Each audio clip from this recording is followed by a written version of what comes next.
भारत और चाइना के बीच अफगानिस्तान एक मुद्दा है जहां पर दोनों देशों के म्यूचुअल इंटरेस्ट काफी हद तक तालमेल खाते हैं। इसलिए दोनों देशों ने पिछले कुछ सालों में अफगानिस्तान को लेकर आपस में कॉपरेशन बढ़ाई है। और जब साल 2017 में डोकलाम विवाद के बाद पीएम मोदी चाइना के दौरे पर गए थे तो तब दोनों देशों ने यह तय किया था कि भारत और चाइना एक साथ मिलकर अफगानिस्तान डिप्लोमेट्स को ट्रेनिंग देंगे ताकि वो अलग अलग वैश्विक मंचों पर अपनी आवाज को जोरों शोरों और इफेक्टिव तरीके से रखें। जब तक अमेरिका अफगानिस्तान में पूरी तरह इन्वॉल्व था तब तक चाइना ने अफगानिस्तान में ज्यादा दखल नहीं दी थी। लेकिन अब अमेरिका ने जब 17 सालों के बाद अफगानिस्तान से बाहर निकलने और अपनी सेना को वापस बुलाने का फैसला किया है, तब से ही चाइना भी अफगानिस्तान में काफी एक्टिव हो गया है, क्योंकि उसके भी सीपैक और शिनजियांग प्रांत को लेकर अपने सिक्योरिटी कंसर्न्स हैं। कुछ दिन पहले तो अफगानिस्तान फोर्सेज ने 10 चाइनीज इंटेलिजेंस एजेंट्स को रंगे हाथों पकड़कर अरेस्ट भी किया था, मगर बाद में फिर उनको एक चार्टर्ड प्लेन में चाइना डिपोर्ट कर दिया था। इंटेलिजेंस लेवल पर भारत की अफगानिस्तान में इन्वॉल्वमेंट है या नहीं, इस पर तो बात करना ठीक नहीं होगा। लेकिन भारतीय एजेंट्स या स्पाई चाइना के एजेंट्स की तरह अरेस्ट होकर इंडिया डिपोर्ट कभी नहीं हुए। अफगानिस्तान में भारत की प्रेजेंस आज से नहीं है, बल्कि ये साल 2001 से है। और अब तो भारत तालिबान और अफगानिस्तान गवर्नमेंट के बीच होने वाली पीस टॉक्स में भी हिस्सा ले रहा है।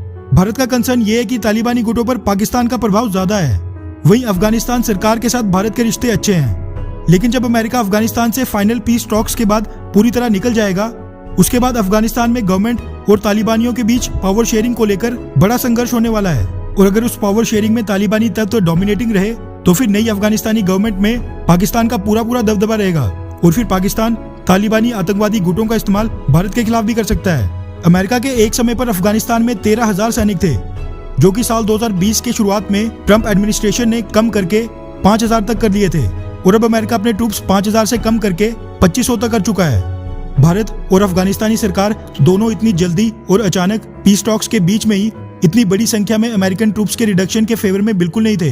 लेकिन फिर अमेरिका का कहना था कि भारत भी अफगानिस्तान में अपनी आर्मी के ट्रूप्स भेजे और अफगानिस्तान को अपनी मिलिट्री असिस्टेंस को भी बढ़ाए। मिलिट्री असिस्टेंस और कई तरह के डेवलपमेंट वर्क भारत अफगानिस्तान में तो कर ही रहा था, लेकिन भारत अपनी सेना को अफगानिस्तान भेजेगा या फिर नहीं, ये हमेशा से चर्चा का विषय बना रहता था। इसी से संबंधित एक सवाल के जवाब में MM नरवणे जी ने मीडिया को संबोधित करते हुए बोला कि भारत अफगानिस्तान को लेकर काफी कंसर्न्ड है, मगर भारत का अफगानिस्तान में सेना उतारने का कोई भी प्लान नहीं है और ना ही नियर फ्यूचर यानी कि आने वाले कुछ समय तक ऐसा लग रहा है कि पॉसिबल भी हो पाएगा। आज के समय अफगानिस्तान गवर्नमेंट और तालिबानी लीडर्स के बीच पीस टॉक्स चल रही हैं, इसलिए भारतीय आर्मी चीफ की ये स्टेटमेंट काफी मायने रखती है। भारत के इस फैसले का एक बड़ा कारण ये भी हो सकता है कि तालिबान लीडरशिप ने फिलहाल भारत को ये आश्वस्त किया है कि उनके पावर में आने के बाद अफगानिस्तान की जमीन पर वो कभी भी भारत विरोधी गतिविधि नहीं होने देंगे।